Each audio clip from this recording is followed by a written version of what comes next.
Welcome to Module 1 of Working Globally's Intercultural Competency Program. My name is Dr. Richard Amster, and I'll be leading these modules, as well as the accompanying workshops that will be given in each ABB IS-run time zone area.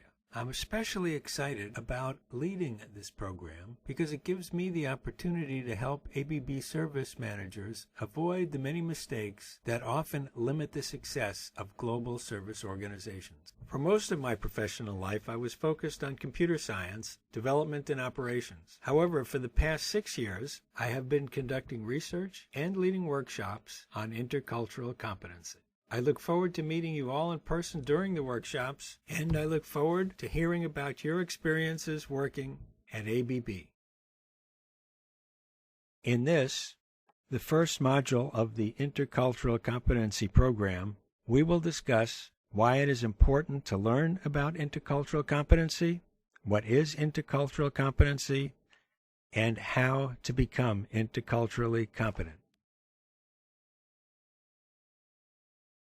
Why learn about intercultural competency?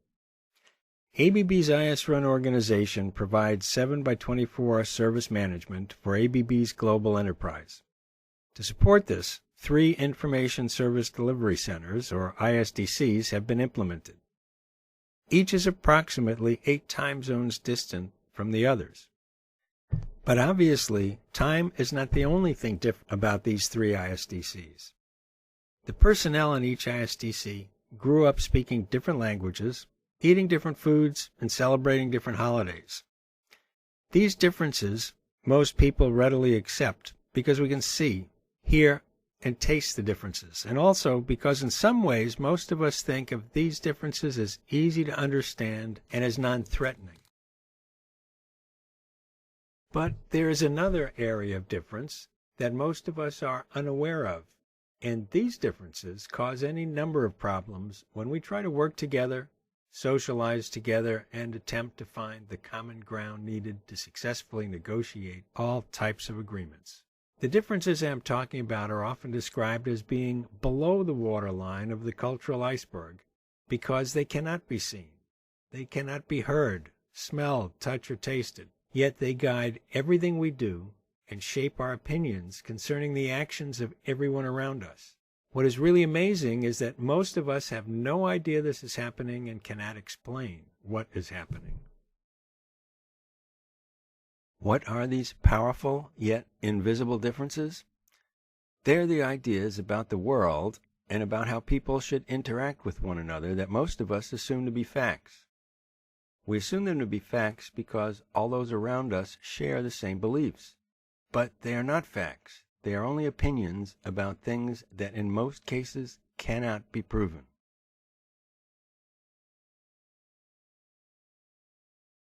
There is a saying that a fish is the last creature you would ever get to explain what is water.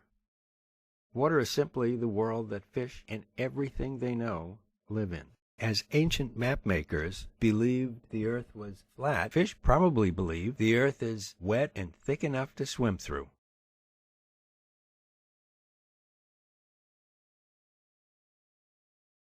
The water we all live in is made up of our values and our beliefs. Like the fish in water, we're usually unaware that we live in this sea of values and beliefs, which we often call culture. And we are no more able to describe or explain these values and beliefs than the fish can describe or explain water.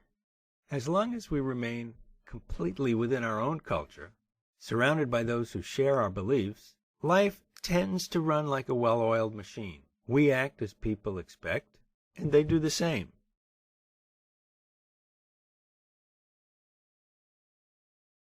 But there is one time when a fish realizes he has been living in water, and that's when the fish is removed from water and exposed to air. Now, I can't claim to know what thoughts go through the mind of a fish suddenly taken from the water, but my guess is, since the fish has no concept of air, they probably think the water has suddenly gone bad. Most of us are just like the fish.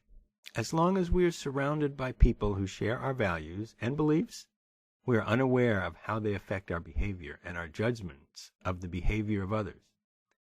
It's only when we interact with others who have different values and beliefs that we sense something is wrong, and often we feel that something has gone bad. What is truly amazing is that the fundamental values and beliefs that we accept as facts about the world differ from nation to nation and region to region. Can you think of any beliefs you have that you treat as facts? Remember the fish and water. These beliefs are so fundamental to our way of life that we usually have difficulty identifying them. But take some time to think about this before going to the next slide.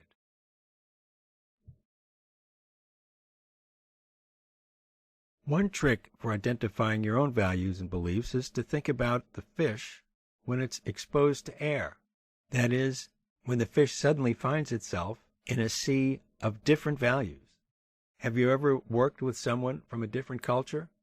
If you did, do you remember anything she or he did that seemed strange, or irritating, or inconsiderate, or frustrating? If you did, this was an indication that their values and beliefs were different from yours. Let me tell you a little story. Many years ago, I was in Nepal trekking. I had negotiated with a Sherpa to guide me along the trails that connected Nepali villages nestled in the hills below Mount Everest. For this, I agreed to pay him a fixed daily amount and in addition pay for all he would eat. During the first 3 days, he arranged for us to be fed by villagers. Breakfast, lunch, and dinner was the same, a tasty plate of lentils, spices, and rice called dal bhat. After the 3rd day of this tasty but monotonous diet, I asked him if he ever ate anything other than dal bhat. He looked at me as if I had just asked the strangest question you could imagine. "Eat something other than food?" he responded. He didn't know how else to answer the question, because for him, food was dal bhat. My experience in Nepal led me to identify a belief I would never have described to someone from Nepal if they asked me about my fundamental beliefs. And that was, I believe that eating a variety of vegetables, grains, meats, and fruits is essential for health. Obviously, my Nepali guide had a different belief. My Nepali guide had no idea that I was starting to stress out because I believed I was not getting enough vitamins to continue the difficult hike we were in the midst of. Consider the ideas you have about people from other cultures. Usually these ideas take the form of negative judgments and interpretations. I've often been told by U.S. American colleagues that Japanese can't be trusted to tell the truth, that Indians are inconsiderate, they will keep you waiting for hours, and that the Swiss can't make up their minds about anything. While none of these statements are true, they do tell us something important. They give us a clue about the beliefs and values of the U.S. Americans who told me these things. How does this work? And how can we use it as we interact with our colleagues around the globe? Well, think about it. U.S. Americans value people saying whatever is on their mind, even if it may make another sad or angry or uncomfortable. That's why they feel that when people from other cultures don't tell them what's on their mind, even at the risk of making someone sad or angry or unhappy, they feel that person is not telling the truth. U.S. Americans believe it's more important to be on time for a meeting than to give a friend a chance to describe their weekend adventure, or to give a colleague a chance to completely finish describing what it is they're hoping to accomplish in the next project. And U.S. Americans believe individuals should make decisions and make them quickly, so they get terribly frustrated when they are told that an individual can't make a decision, but they have to get back in touch with their peers and colleagues, and they all need to get together before the decision can be made.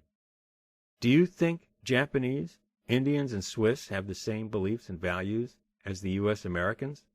Think about your colleagues from other countries. Do they do anything you find strange or irritating or that feels wrong? If so, write these down and think about why you react as you have. Which of your beliefs might make you think that these actions seem strange or irritating or wrong? Then go on to the next slide. This slide shows how the typical Brazilian and Japanese describe the typical U.S. American. These comparisons are important in two very special ways. First, they are not descriptive. That is, they don't tell us what the U.S. Americans were doing that led them to think the U.S. Americans were, for example, always in a hurry or were relaxed. And they are not judgmental. That is, they don't tell us if Brazilians consider always being in a hurry to be good or bad.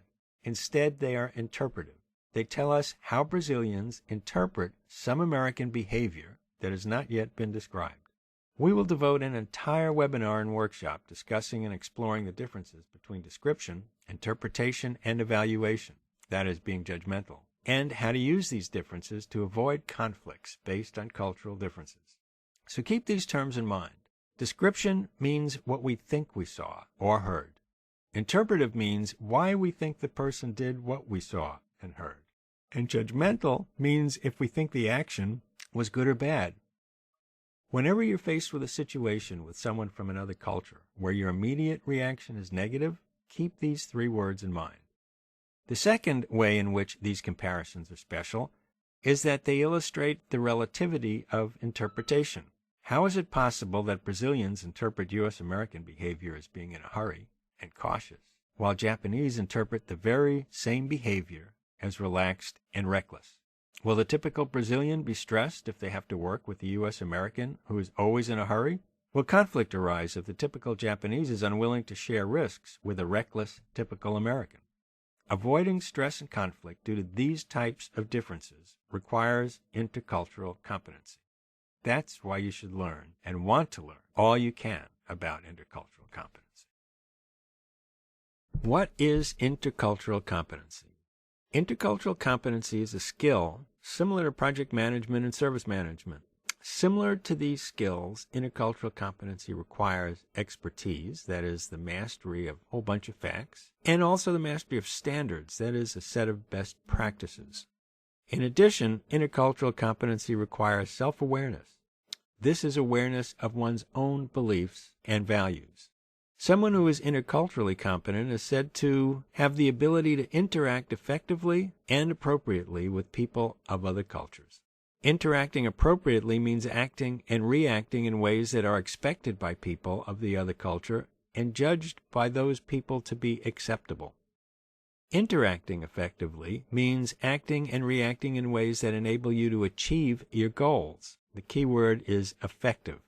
Let me give some examples of unexpected actions and reactions unlikely to achieve your goals. If, for example, you ask your subordinates in a meeting to state their opinion about an issue needing a decision, but your subordinates are unwilling to risk publicly disagreeing with you or their colleagues, you would not be acting in a manner expected by the others attending the meeting. You would not be acting in an interculturally competent manner. Another example. If you are attempting to get someone to do something for you and you use rational arguments, but the person you wish to motivate is more easily motivated by emotional appeals, you would again be less likely to achieve your goal than if you had appealed to the other's emotions.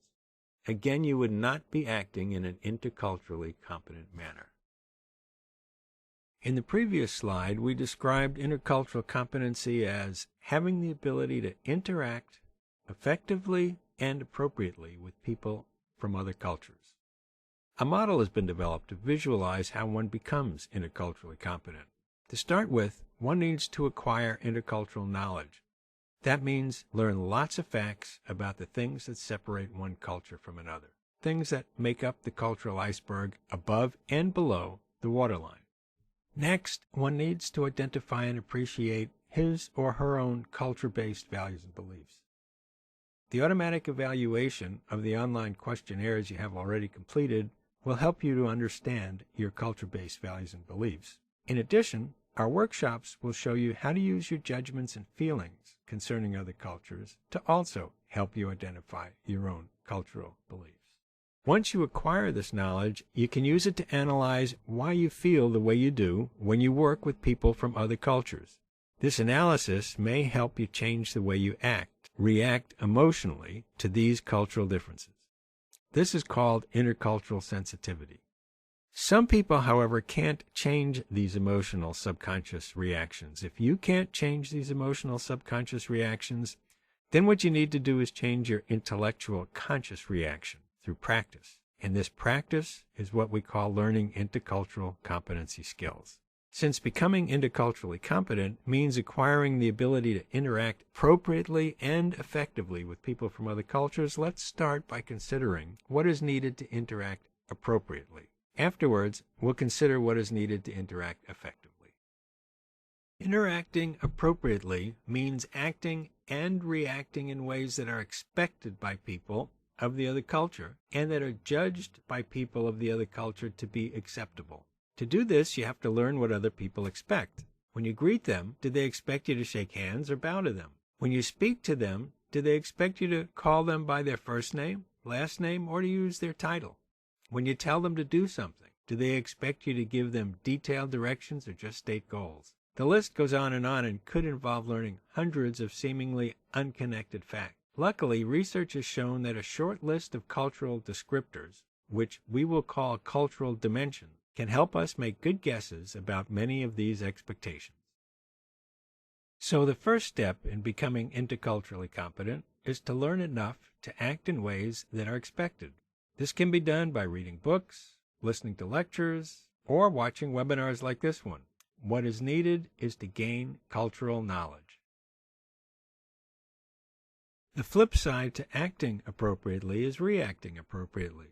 Reacting appropriately is actually more difficult than acting appropriately. It's more difficult because it requires the ability both to understand why people from other cultures act the way they do and the ability to control your emotions. To do this, a person must become accepting of unanticipated behaviors, in spite of one's natural inclination to interpret these unanticipated behaviors as wrong or inappropriate, because they would be wrong or inappropriate in your own culture. For example, in the USA, time is money. When a U.S. American agrees to meet, they will have an objective in mind. When the meeting takes place, the U.S. American will want to get immediately to business. But if the meeting is in Iran, the answer to the U.S. American's first business question may be, "Let me order us some tea." And in Mexico, the answer may be, "Did you have a good flight?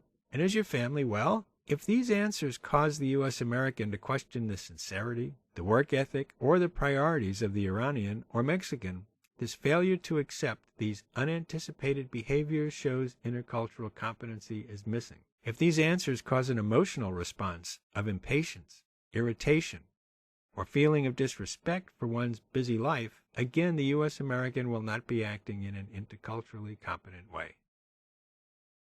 Avoiding these negative responses in real time for most people is very difficult because the reaction occurs at a subconscious level. This means, for many people, becoming interculturally competent requires them to change their attitudes about foreigners. In place of an attitude that expects foreigners to behave as your culture's friends and colleagues do, the interculturally competent person learns to expect and accept or tolerate any behavior. In place of an attitude that starts with negative feelings, such as they're being disrespectful, confrontational, passive-aggressive, or have some other negative intent, quickly followed by "my way is best" and "somehow I've got to get the foreigner to adopt my way of doing things," most people need to change their attitude to "I'm in a foreign culture. There is probably a reason why this person is doing what they're doing.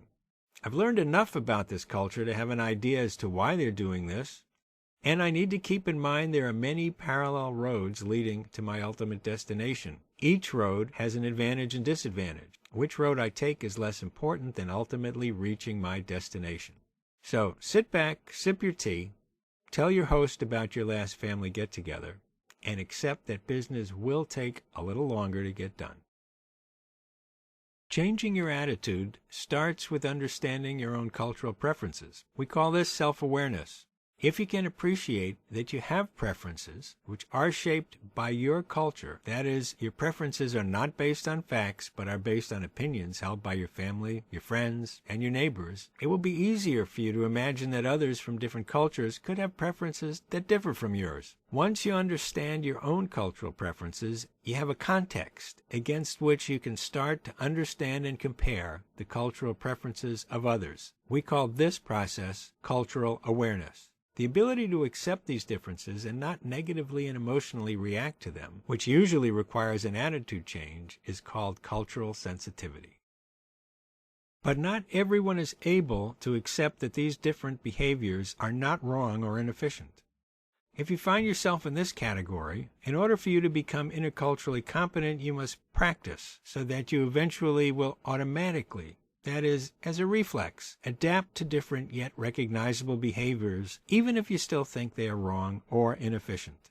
Gaining the ability to adapt automatically without consciously thinking about it requires a lot of practice. Enough practice to create the mental equivalent of muscle memory. That's the memory that's similar to what good dancers acquire after practicing, and more practicing. You learn to automatically react in a positive way, even if emotionally you have a negative feeling. We'll call this mental memory, and this mental memory will become an important part of what we call intercultural competency skills. The second part of becoming interculturally competent is interacting effectively. Acting and reacting appropriately eliminates the conflicts that often arise when individuals from two different cultures attempt to work with each other. Also, friendships, or at least good working relationships, form more easily and are more easily maintained.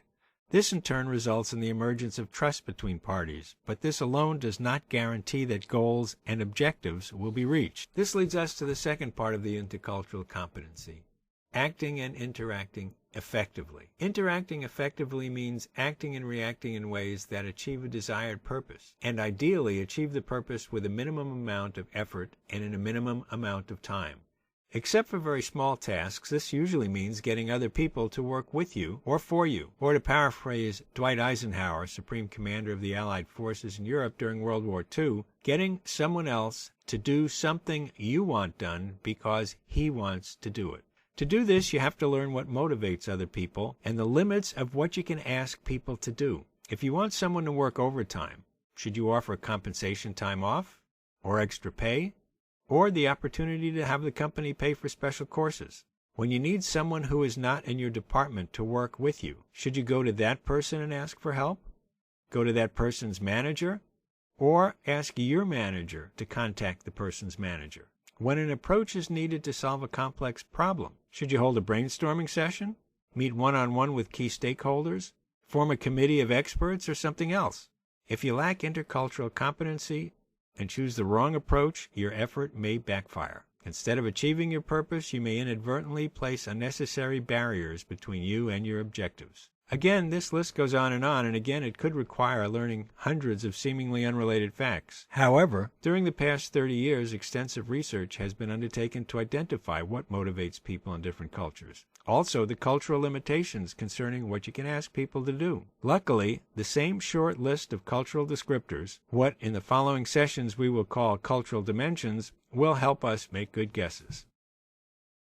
Before starting the next session, where we will identify and describe the most important cultural dimensions, let's summarize what we have discussed so far. We've discussed why you need to learn about intercultural competency, what it means to be interculturally competent, and how you can become interculturally competent. Your reward for mastering the intercultural competency skills described in these sessions and reinforced in the coming workshops will be lowering your and your colleagues' stress at work, increased trust between you and your colleagues, less confusion as you interact with your colleagues, leading to quicker and better service management results, fewer conflicts, better understanding when conflicts arise, and more effective strategies for resolving conflicts, and better decisions and more effective planning. Before going on to Session 2, please answer the questions shown on this page.